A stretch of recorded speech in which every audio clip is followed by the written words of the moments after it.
Donald Trump was walking down a busy street when his eyes landed on a small, modest diner.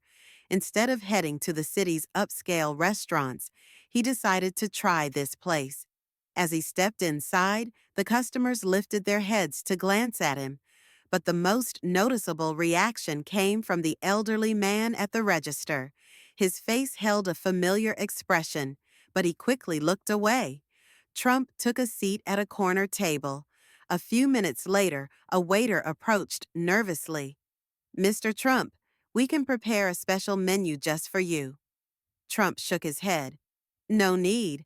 I'll have whatever's on the menu. Who owns this place?" The waiter glanced at the elderly man at the register. "Mr. Carter. He's been running this place for years."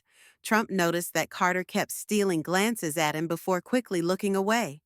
There was something he was hiding. Instead of waiting, Trump decided to get straight to the point and walked up to the register. "I don't mean to disturb you, but I feel like we've met before." Carter averted his gaze, his voice shaky. "No, sir, we haven't met." Trump furrowed his brows. But then Carter took a deep breath, his eyes welling up with tears, and whispered, "But I know who you are, Mr. Trump." Surprise flickered across Trump's face. Carter pulled out an old newspaper clipping from a drawer and placed it in front of him. When Trump read the headline, his heart skipped a beat. "Young businessman Donald Trump secretly pays rent to keep a struggling family in their home." Trump slowly ran his fingers over the newspaper. This had happened 40 years ago.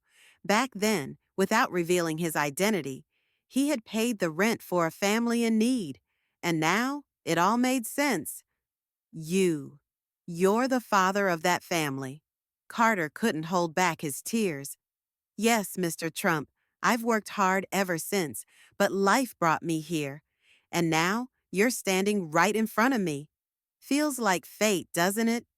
Trump took a deep breath, scanning the diner's interior.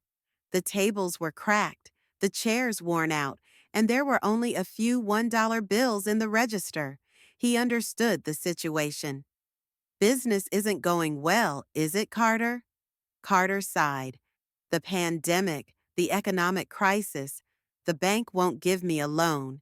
This place won't last much longer." Trump thought for a moment. Then, with firm determination, he spoke. "Come with me, Carter." Trump took Carter to one of the city's biggest banks.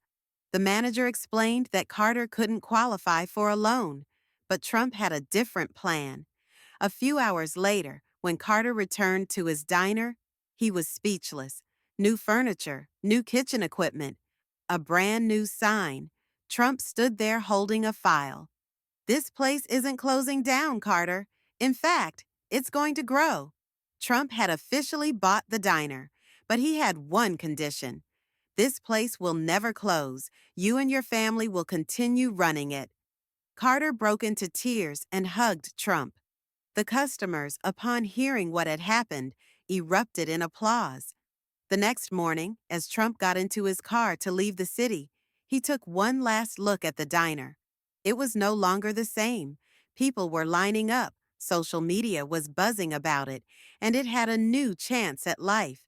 A kindness from the past had echoed into the future, and once again, Donald Trump had unknowingly changed a life. And that brings us to the end of this story. If you enjoyed it, don't forget to like the video and subscribe to our channel.